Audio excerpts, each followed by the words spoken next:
who have resiliently waited for a moment of hope. The moment is here. The storm is now.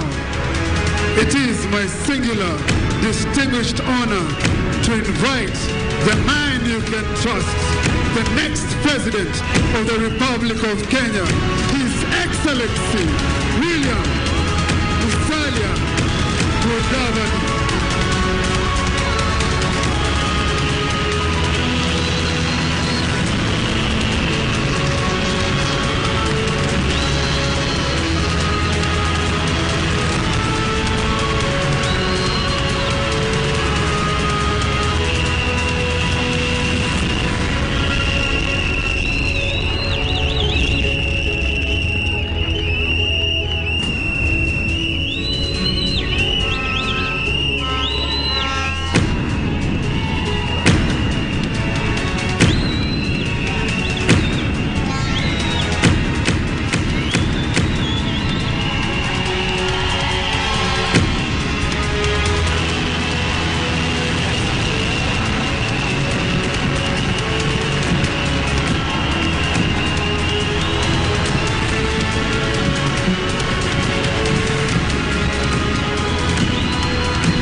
Asante sana.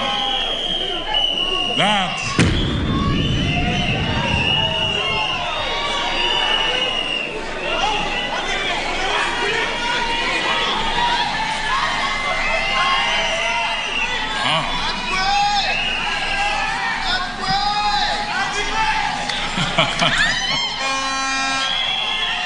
all right.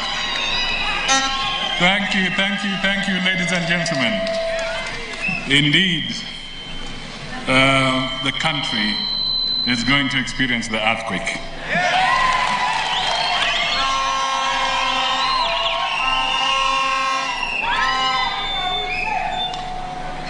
I will be speaking passionately, emotionally, and honestly to the people of Kenya today.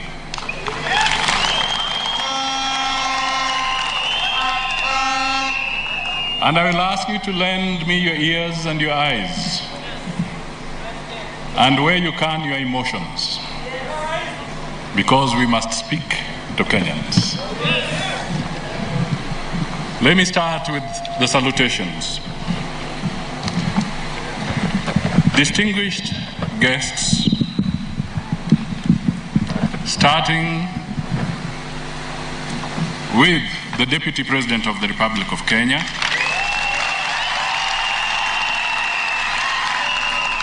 Dr. William Samoei Ruto, and his entire entourage who have come.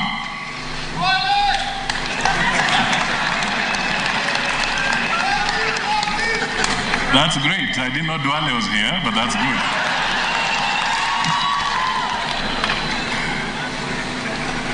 My brother, Senator Moses Wetangula, the party leader of Ford Kenya, Simba. My good friend, Governor William Kabogo,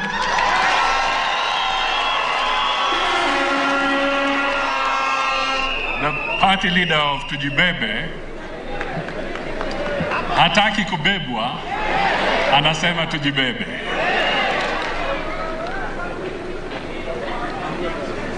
ANC party officials in your varying capacities, the women and youth leagues in particular, the ANC manifesto experts for your excellent work, our development partners, members of the diplomatic corps who have found time to be with us as ANC members, and supporters throughout the country, invited guests, observers, ladies and gentlemen, and in this particular moment, let me also acknowledge the several members of Parliament and MCAs who are here, and they shall be recognized as you go on.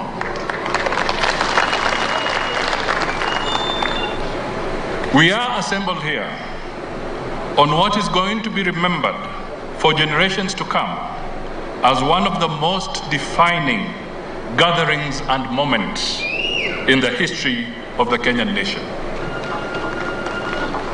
It is not common to witness an assembly of this character, and in the regular ebb and flow of civic events in our country, gatherings of this kind do not take place on Sundays. This is the first one.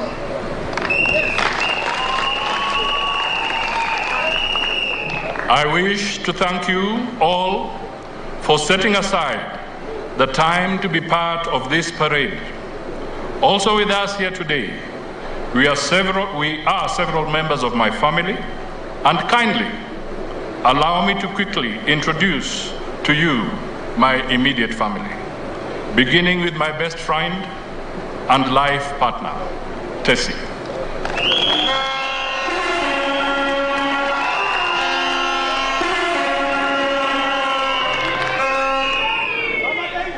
Tessie has walked with me steadfastly over the past 32 years.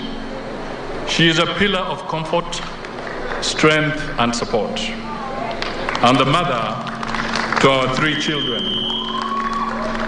As I mention their names, please rise. Moses,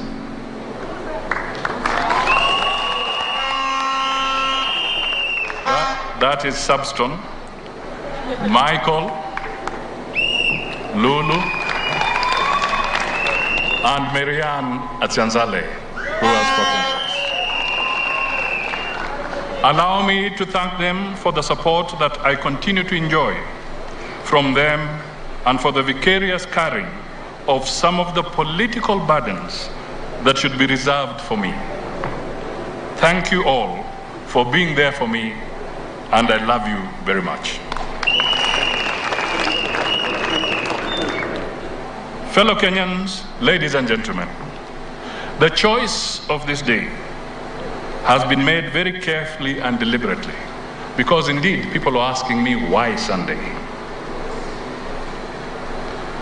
For we are gathered here to mark the start of the turning wheel of the history of our country. We are at a turning point where the story and experience of our country must turn. In the past, Kenya has experienced many turning points where her history has refused to turn because there was no will to turn it. Today's assembly is different from all other assemblies of this kind before. It is because we intend to turn the history of our country. Hence, the theme of this occasion is Ni kweli tusidanganyane.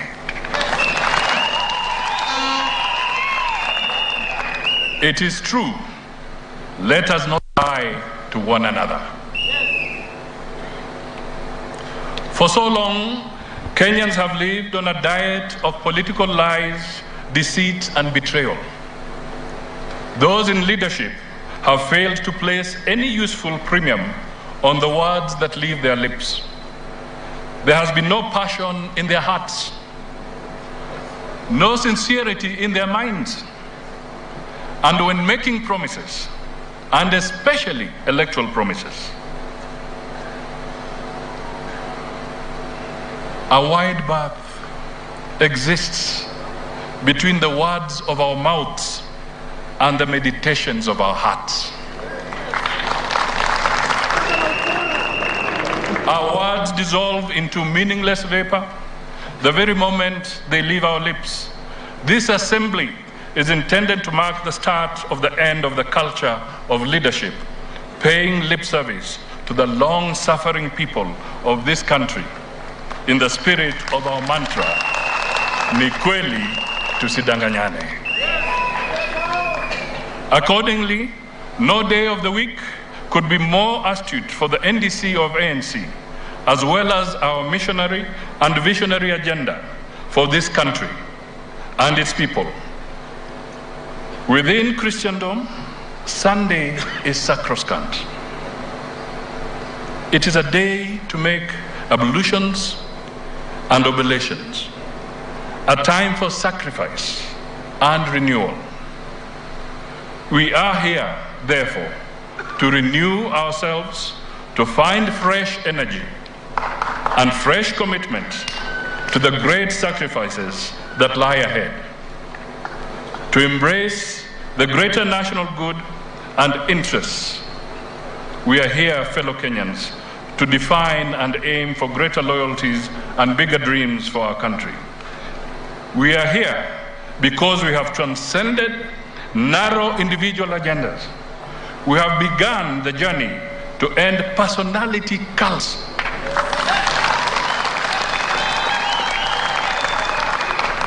and the impunity that goes with them, to replace them with elevated national goals, values, and agendas. Na huu ni ukweli, tusidanganyane.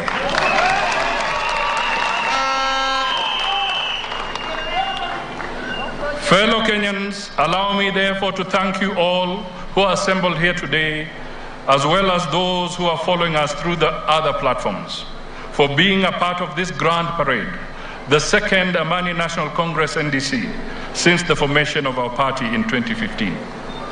I take great pride in the knowledge that ANC has grown with leaps and bounds. We have come way beyond the founding expectations.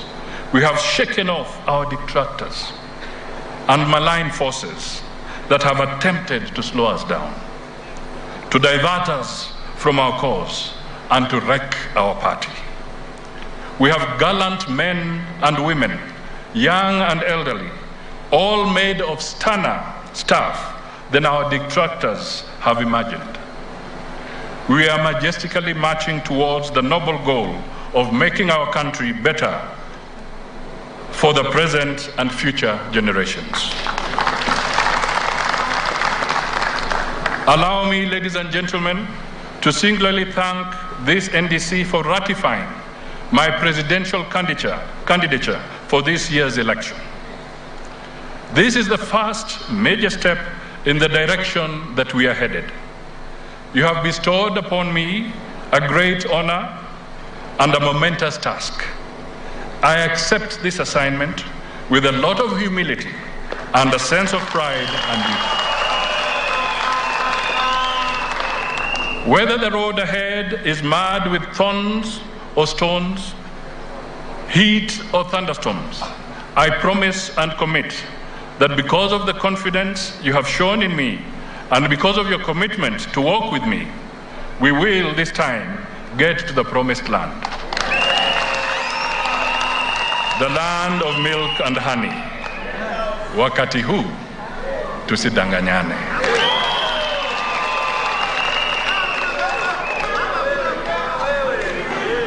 Join me, therefore, on a brief and truthful journey of reflection about our dear country, an audit of our hopes and the impediments that frustrate them. Where is our country, and what can we do about it? First, Kenya is broke. Let me state the obvious. Kenya is broke. Tusidanganyane.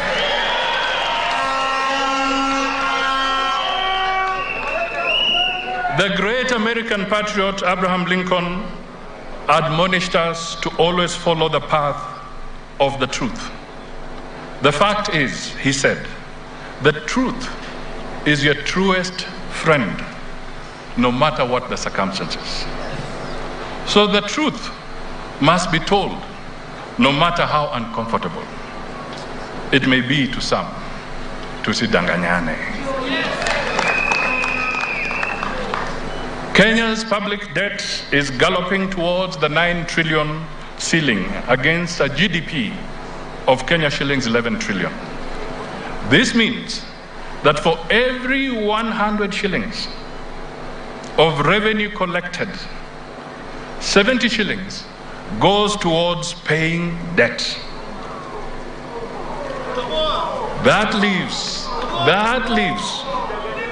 a paltry 30 shillings for public salaries, health services, education, security, infrastructure, and all those services that fall under devolved government.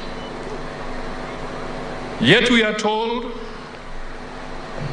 all the time by faceless people, yani team Danganya Kenya. Team Danganya Kenya. Not to speak about these things to Kenyans. But we must speak about these things. We must tell Kenyans that their country is at risk of being auctioned by international lenders. Critical national assets have been mortgaged. Indeed, the whole country is now on mortgage.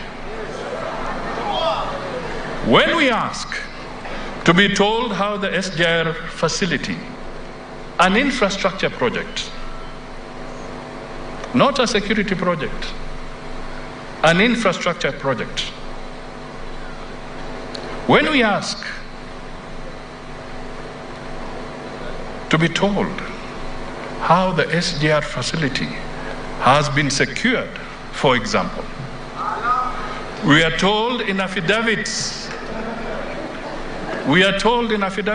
filed by the government in court, not by a stranger, but by the government in court, that it is a state secret, a high national security risk. Ladies and gentlemen, this is truly an affirmation that our sovereign debt has become a matter of national security and a risk to our security.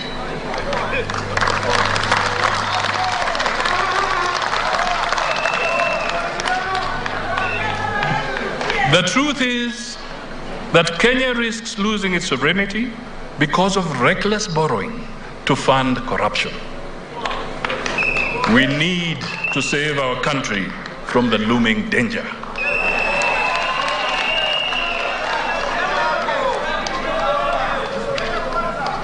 We must tell Kenyans the truth about the so-called public-private partnerships.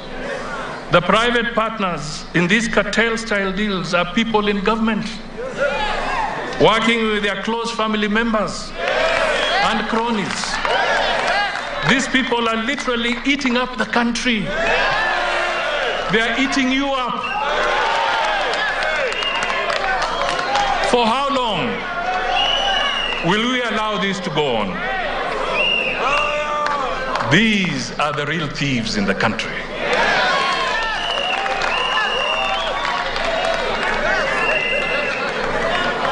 And you know what?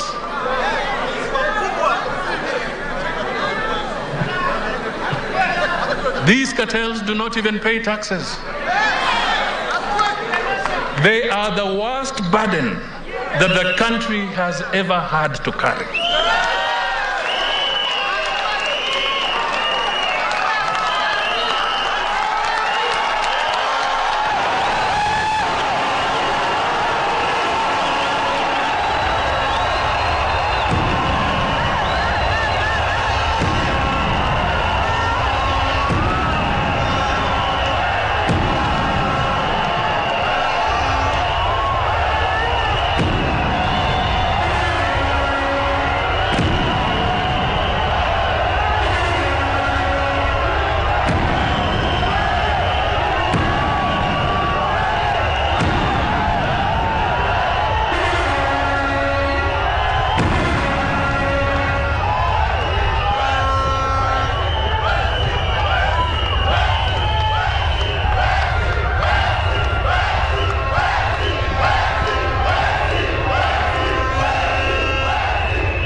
We must, ladies and gentlemen, we must reject their political projects and sinister schemes.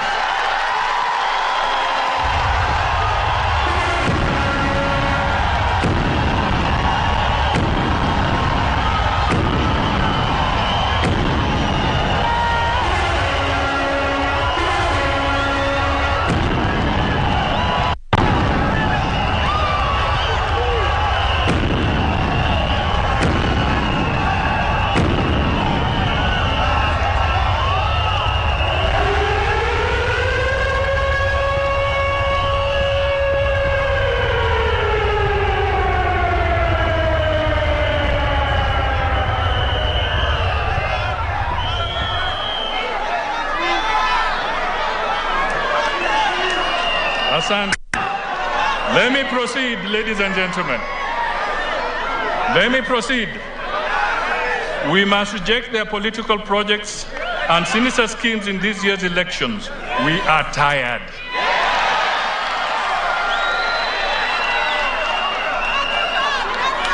I, Musalia Mudavadi, have refused to board the boat of lies. I was never trained to be a liar. I will not begin lying to Kenyans in my ripe age. Like Abraham Lincoln, I solemnly believe the fact is that truth is your truest friend, no matter what the circumstances are.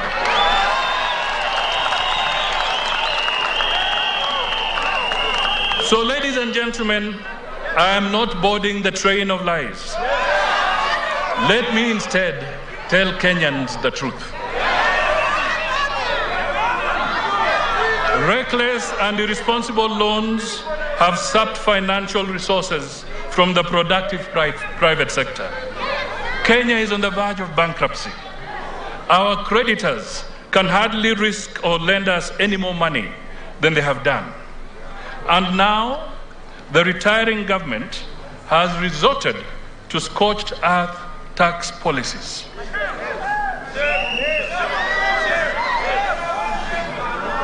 Punitive, heavy taxation is applied to anything and everything, from airtime to fuel, electricity, agriculture, and manufacturing, and the inputs. Shouldn't Kenyans know why it is cheaper to buy imported eggs, imported milk, imported maize, imported sugar, and tomatoes?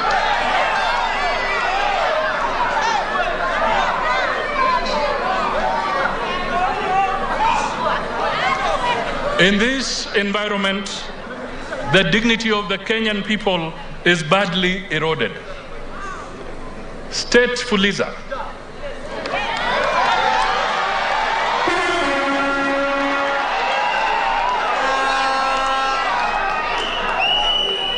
has turned Kenya into a pariah society. Kenyans Fuliza 1.2 billion daily. Last year, Kenyans borrowed 351 billion. Now every other Kenyan is a fugitive from Fuliza, with several disguised phones.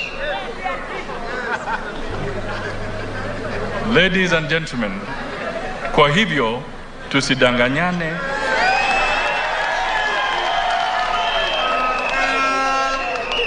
Kwa ground ni kubaya.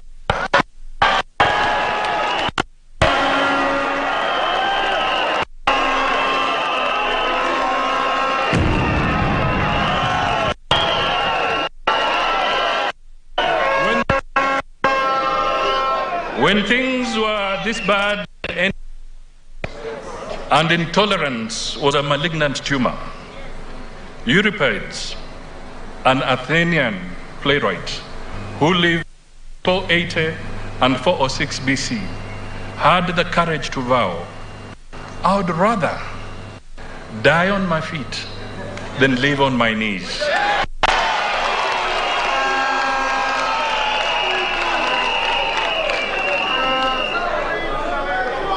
I don't know about you, and I don't know about you either.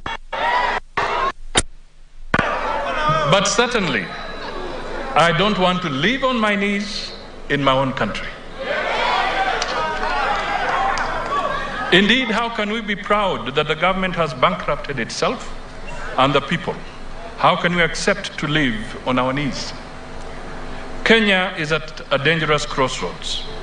The government is suffocating the goose that lays the golden egg. It is borrowing to pay salaries. Many businesses have downsized, closed down, or relocated from Kenya. The labor sector is in the intensive care unit.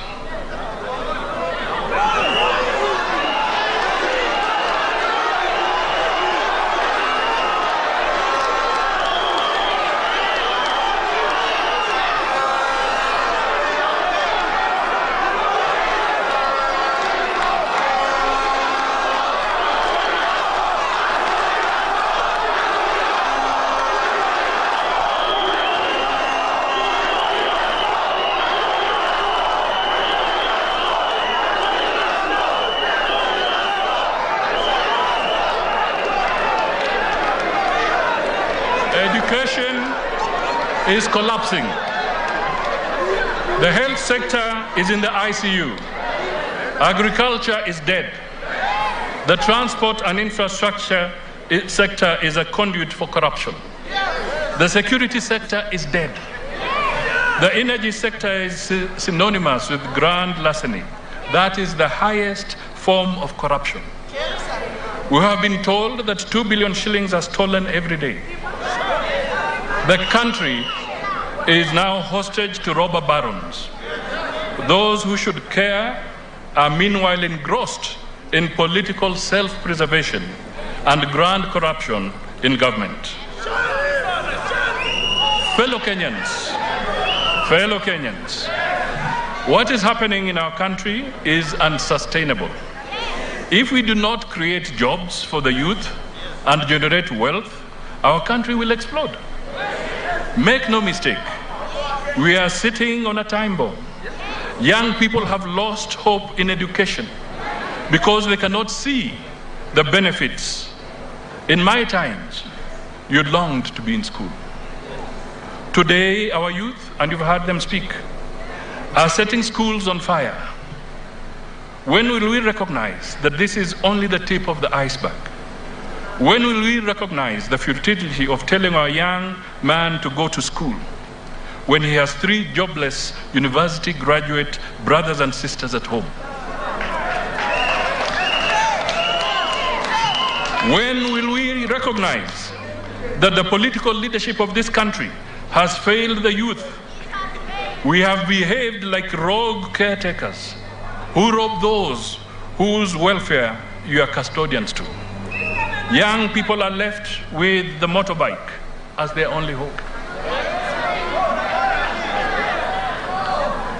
Who has cheated us that this is sustainable? Agriculture is dead. Farmers across sectors are agonizing. They don't know whether to throw in the towel or to try one more season. Each year is a new season of net loss on investment.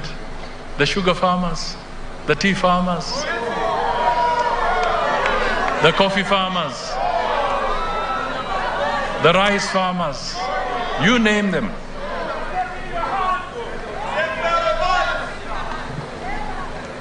But nobody seems to care. For how long can this go on, fellow Kenyans?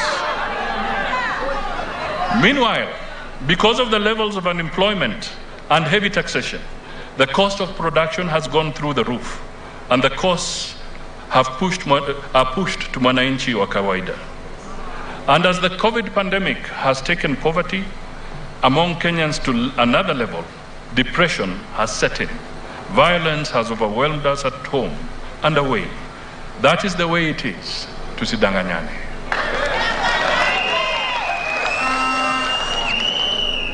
Ndio tusidanganyane. The sanctity of life means nothing in our country. We wake up every day to news of murder, slaughter, and disappearances of persons. Even when several dozen bodies are discovered in gunny bags in a river, it is business as usual. Even when poor Kenyans are buried alive in a mine, we are unmoved. Young people are slaughtered like goats every day. Nobody is moved. What have we become, fellow Kenyans? And where is your government? When all this is happening, where are the handshake partners?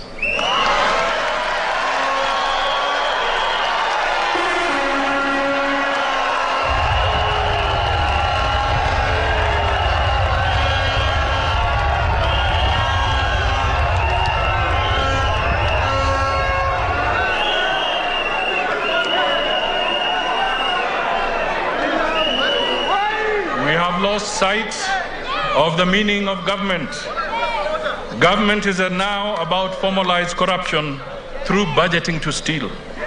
We have allowed the criminal mind to take over the budgeting process. It budgets for corruption. Once upon a time, armed with a new constitution, we swore that it would not matter who becomes the president, for we believed that we would all get our share of development regardless of who is in charge. Today, alas, today, we all want to line up next to the president to beg for development. This is because revenue and loans are acquired for the singular purpose of being stolen. Hardly anything is left for development.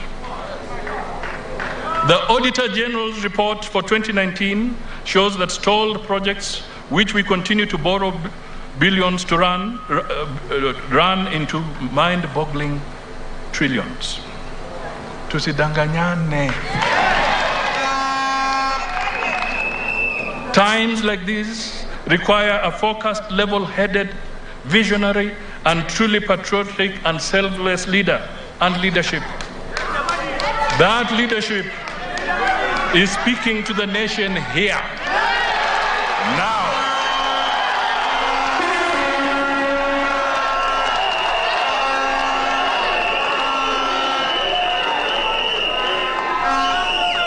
I want to be your next president, and I trust through the will of God of all creation, you will give me the opportunity to get our country out of the morass of decay and place it back on track where it once was.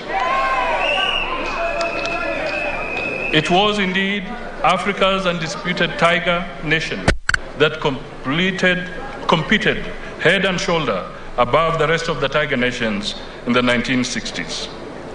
Why do I want to be president? Let us be honest. Wakati wa kudanganyana umekwisha Kenya. Let's not lie to each other that economic recovery is a touch and go affair. Kenyans have the right to ask this question of all those offering themselves to lead. Why are you seeking to be president of a corrupt and broke country? My answer is straightforward. I desire to lead the change back to economic prosperity, to reclaim the soul of our country, to offer trust that I will always tell Kenyans the truth. Do what I say and not promise what I cannot do. I ask Kenyans to trust me, since I come with clean hands, experience, and I acknowledge that there are problems to be dealt with. I ask Kenyans to rally around the ANC's Uchumi Bora Pesa Mfukoni clarion. This is not the usual empty rhetoric Kenyans have gotten used to. Sio kudanganyana. Unlike some eccentric experiments bandied around, Uchumi Bora Pesa Mfukoni is about creation of wealth and employment. It is not a celebration of poverty. I am indeed glad that our competitors cannot avoid invoking Uchumi Bora Pesa Mfukoni. whether as a slip of the tongue or old age plagiarism.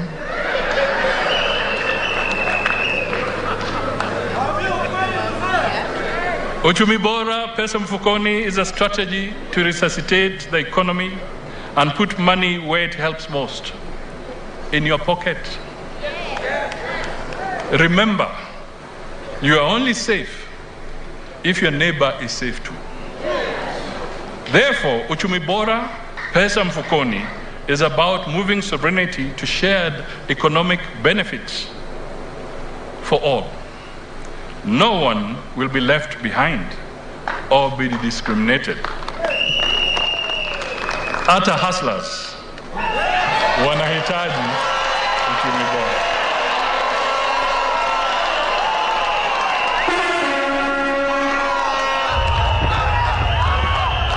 Na pesa mfukoni. Nirudie. Hata hustlers wanahitaji uchumi bora na pesa mfukoni.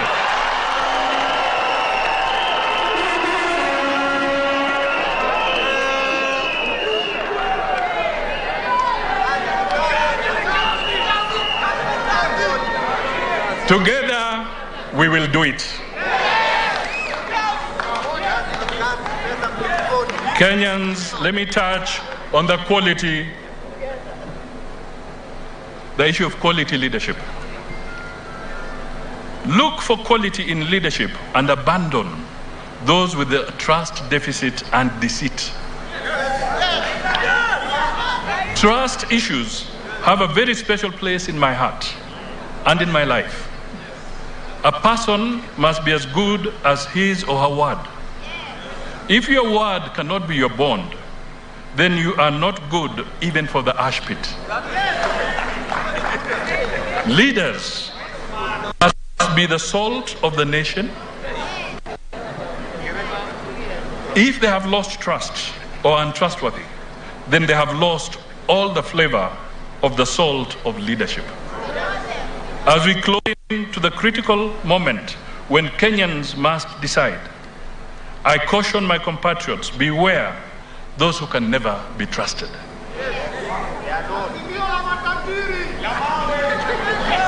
Fellow Kenyans, ladies and gentlemen, the moment of the change you have been yearning for is here with us. On 26th December last year, I sent a warning that it would not be business as usual this year. In fact, I said I would be unpredictable. And it is not going to be business as usual. As the saying goes, the time has come when we must scatter them and gather them.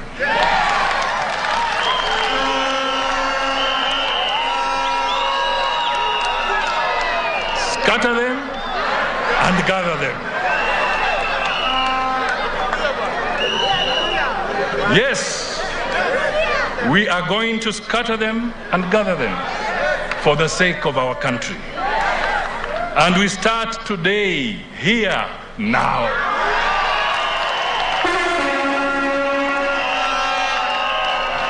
Starting now and in the coming days, ANC will be seeking partnerships on the journey that we are now embarked upon. There is no shortage of friends, of goodwill, and good intent to partner with. For the avoidance of doubt, let me state this in plain words.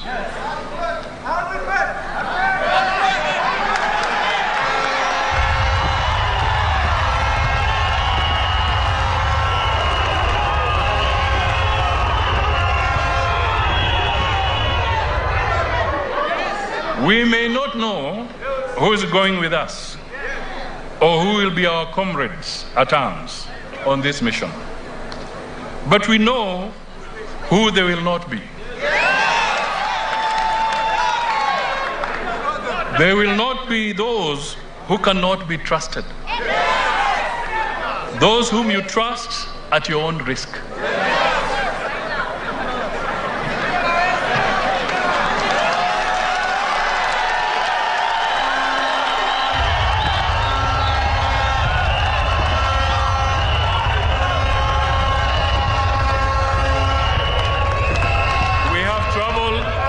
with untrustworthy persons before, and even when we have given them another chance to redeem themselves, they have failed miserably by returning to their old mischief.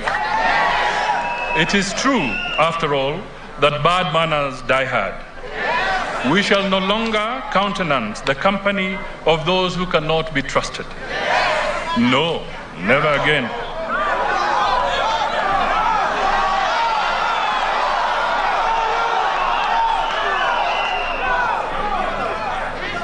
For the avoidance of doubt, and now I repeat, for the avoidance of doubt, the ANC stand, which I am privileged to pronounce, is that the spectre called Azimio is not an option when it comes to partnership.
Indeed,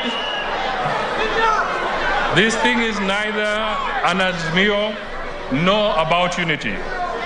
It is about the self-preservation of some cunning individuals. The patterns are only well-known and predictable. Wamepoteza frequency na network.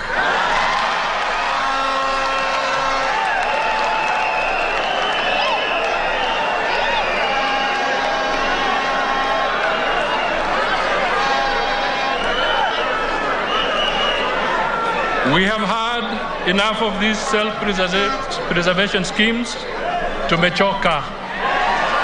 Enough is enough. Tusidanganyane. We will not work with you. Meanwhile, I pledge to place my fellow citizens disposal I pledge to place at my fellow citizens' disposal my solid, tested and proven ability to restore the Kenyan economy from the doldrums. The present predicaments are not different from the economic meltdown that I successfully handled in the early 1990s as Kenya's finance minister. The country was broke. Kenya was an international pariah. Bilateral and multilateral lenders shunned us because borrowed sovereign money had gone down corrupt throats.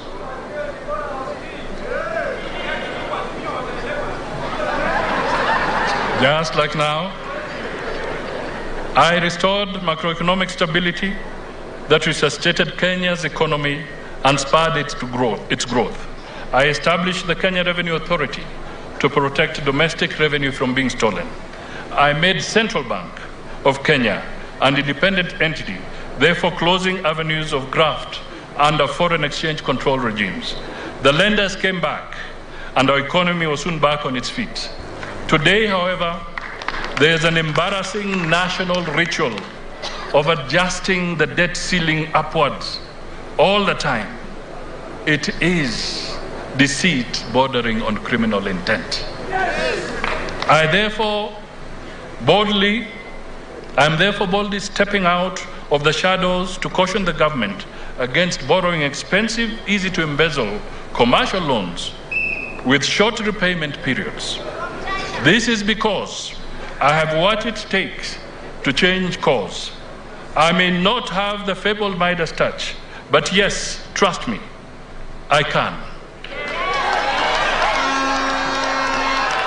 Once again, the great Abraham Lincoln famously said, by all means, don't say if I can, say I will. I am stepping forward to do what I know must be done to save this country. So I say I will.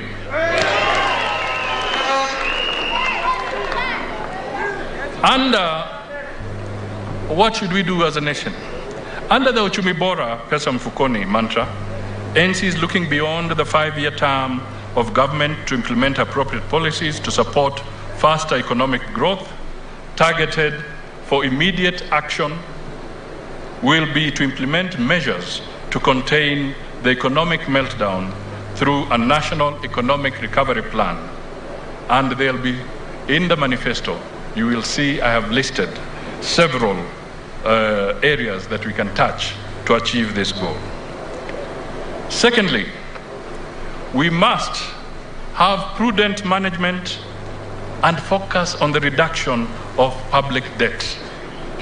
This will mean restructuring public debt, the debt portfolio, with an emphasis on renegotiating our foreign debts to progressively reduce expensive borrowing. We will acquire and use debt prudently without straining Kenyans by creating a debt regulatory institution within the first year of the ANC government. And on this, I must say that one of our members, Honorable Sakwa Bunyasi, has indeed tabled a bill in Parliament to address this issue. And for 1 year, that bill, for nearly 1 year, that bill is being taken in circles because people don't want us to establish the truth of our debt position.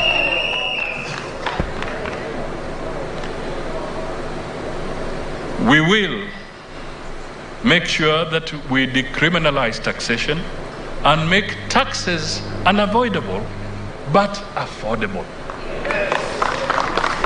Unavoidable but affordable. In support of this, we will strengthen stringent anti-corruption laws, making anti-corruption agencies efficient to stop theft in public procurement and enforce transparency and accountability in government.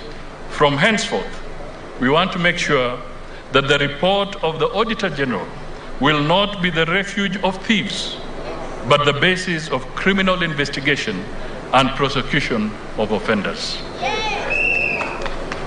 We will want a fair tax system that allows everybody to do business and to survive. I don't think there's a Kenyan who wants to avoid tax deliberately, unless it's a criminal. But they do not want punitive taxation. They want a taxation that is fair. We shall deliver.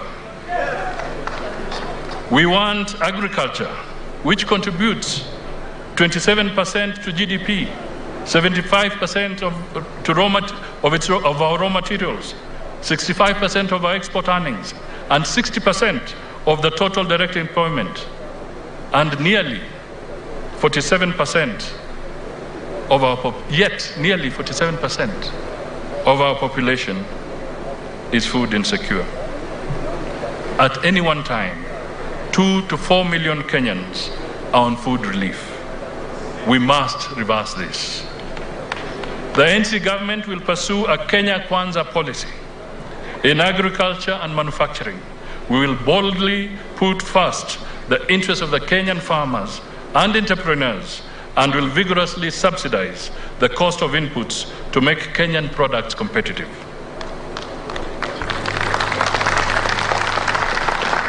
Ladies and gentlemen, we must make devolution work. The constitutional basis for devolution is the actual transfer or surrender of political and economic power authority and resources to counties, and not the current patronizing belief that devolution is delegation of duties to counties by the national government. No wonder some governors are trembling.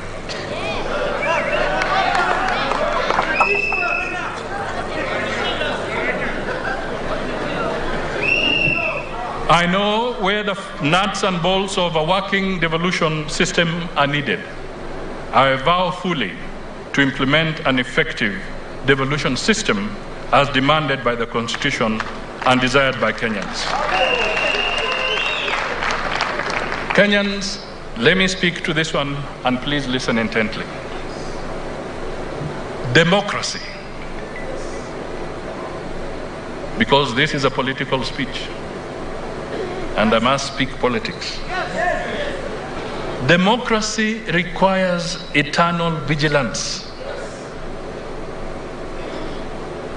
An optimistic Abraham Lincoln believed that while people retain their virtue and vigilance, no administration by any extreme of wickedness or folly can very seriously injure the government in the short space of 4 years. That is what Abraham believed. Of course, Lincoln had not reckoned with the rogue administration in the USA and less enthusiastic and constitutional shy ones in Kenya. Had he done so, he would not have underrated the determination of rogue administrations to injure democracy in a very short time.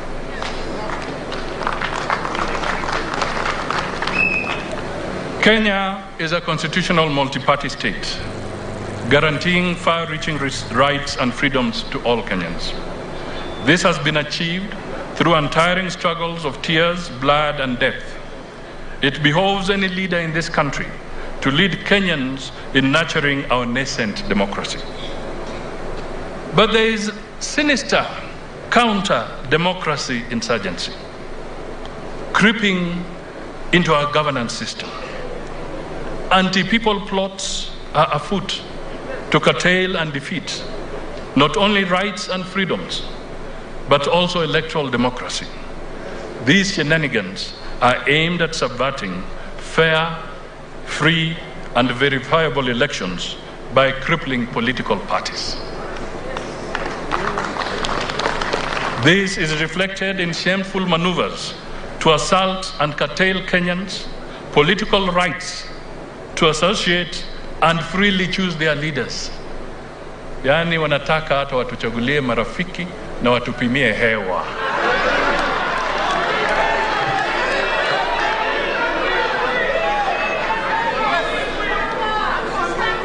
Some shadowy elements are busy attempting to coerce, intimidate, and impose hand-picked leaders.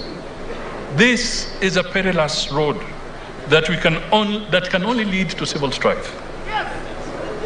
We must certainly be reminded that the stability of this country is derived from the legitimacy bestowed through popular elections. Through popular elections. In the forthcoming elections, the people of Kenya as a sovereign have the duty, as warned by Lincoln, not to overthrow, and I quote, not to overthrow the Constitution, like some want, but to overthrow the men who pervert the Constitution.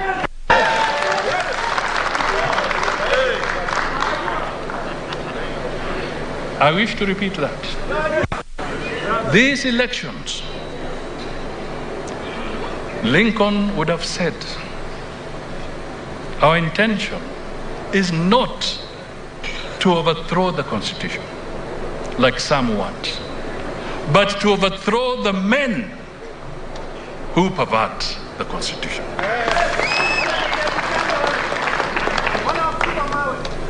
Uongozi bora na uchumi bora, pesa mfukoni, other than tackling corruption in the theft of resources, seeks to also fight political corruption. by strengthening and protecting the independence of our institutions of government and of constitutional commissions and offices. We will use this protective shield to shelter and embolden important institutions such as the judiciary and labor. It is tragic that the robust labor movement that played a stunning role in securing Kenya's independence has been vandalized and cannibalized by clueless and clownish self-serving leadership.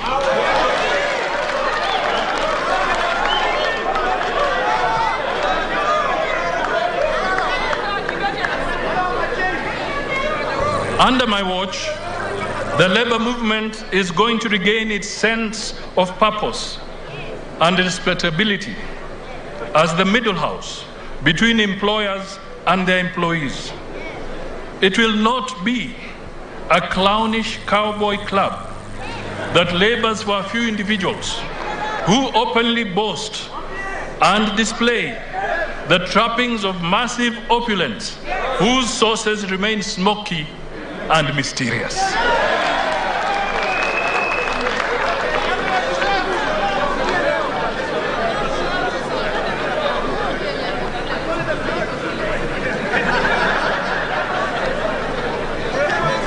Ladies and gentlemen, for the workers of this country, can you imagine if Tom Mboya woke up today? If Dennis Akumu woke up today? If Sami Muhanji woke up today? If Peter Kibisu woke up today? If Chadu Kadongo woke up today? What would they find?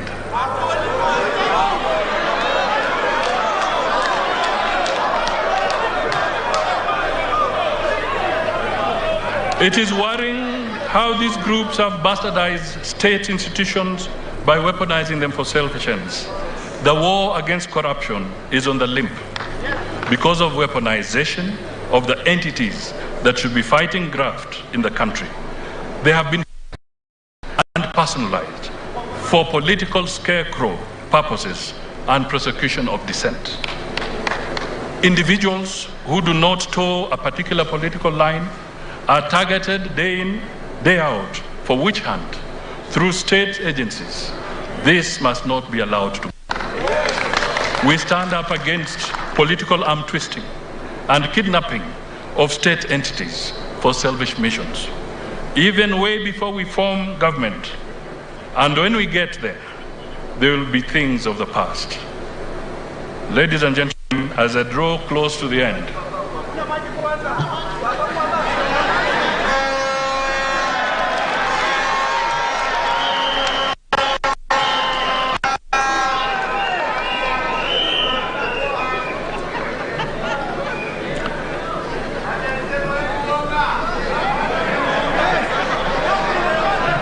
finally, let me say something, because there are groups that are here to me, special groups, and they are vulnerable. The country's maturity is measured by how it treats its vulnerable populations.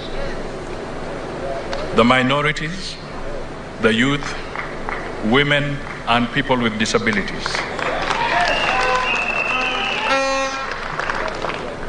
These special people face perennial challenges and risks.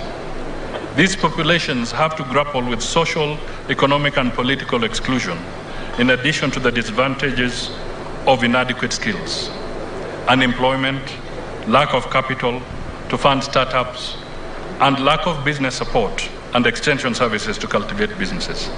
It is therefore not a choice, but a duty to integrate them in the development agenda of this country. And I wish to assure you that ANC will do that.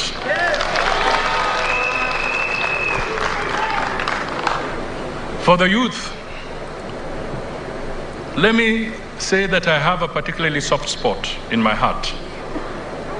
I believe in giving the youth an opportunity to play important roles in the country. I am reminded that I became myself, a minister at the youthful age of 29. I therefore wish to give you my word that on this we shall walk together.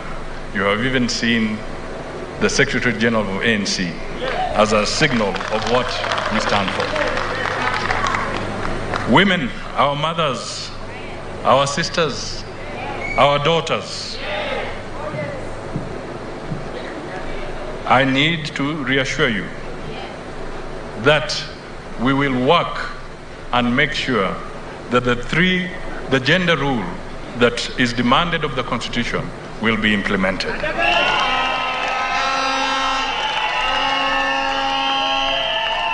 We will assure you that we will genuinely secure your 30% opportunities that you're supposed to have when you're tendering for business.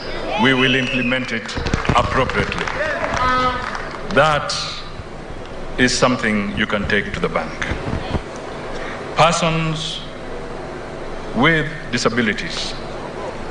Ladies and gentlemen, there are 3 million people living with disabilities in Kenya. The Constitution recognizes the right of people with disabilities to be treated with dignity and have equal access to social facilities.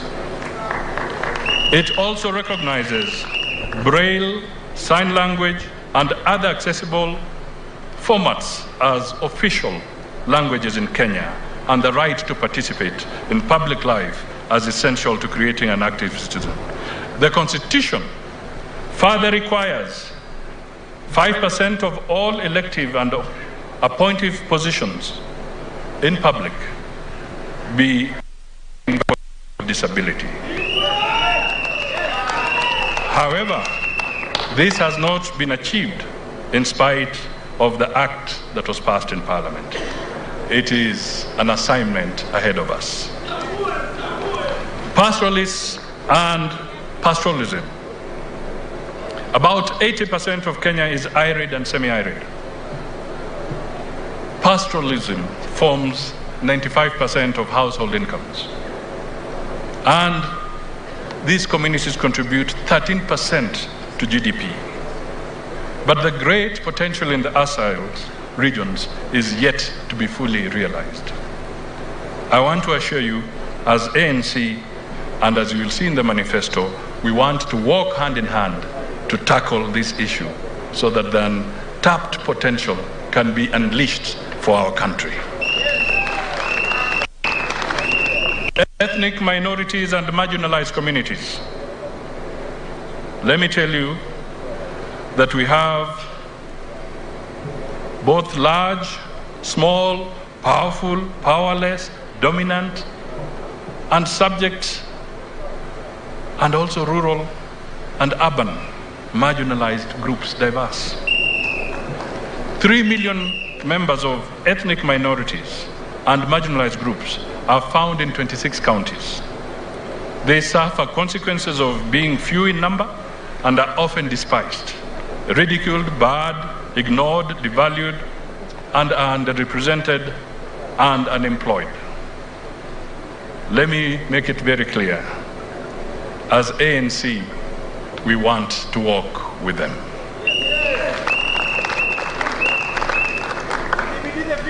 Foreign policy,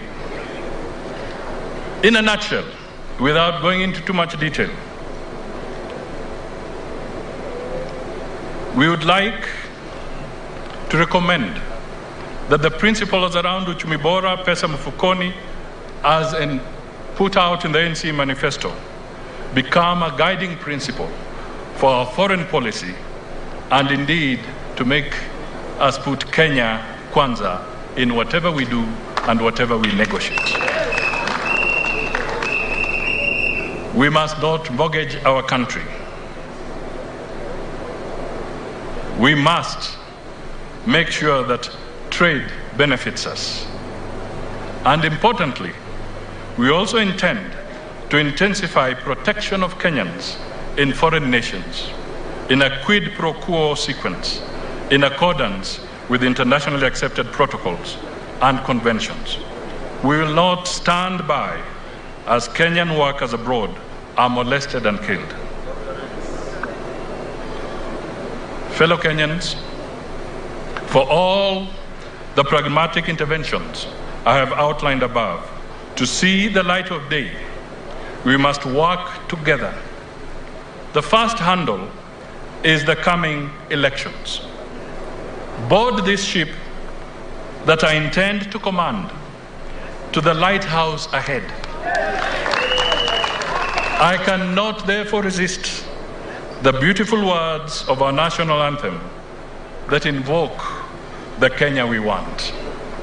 Let one and all arise, with hearts both strong and true. Service be our earnest endeavor, and our homeland of Kenya, heritage of our splendor. Firm may we stand to defend. Ladies and gentlemen, before I take my seat, I wish to thank all those who have participated in making this NDC the great success that it has been.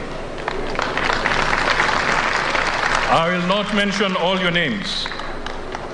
However, I recognize your great work through the chairperson of the steering committee, Senator Petronila Lokorio. Please accept my highest regard for your brilliant industry. Thank you very much. God bless you. God bless Kenya. Tuweke Kenya kwanza. Asanteni.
Is that earthquake moment? This is that storm. And as the principals come back to sing, Solomon Kubo, Karibu.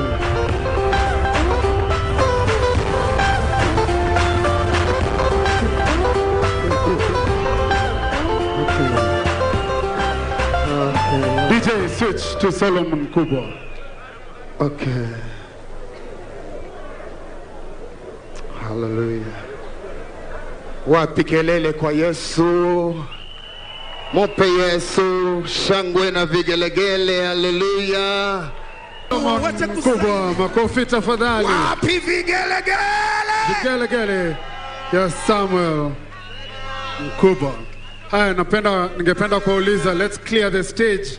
We are not yet done. The earthquake is not finished. The storm is not over. And now, as we move to the next stage, it is my honor and my pleasure to welcome our next speakers who lead us into the next session, please welcome with me Senator Malala and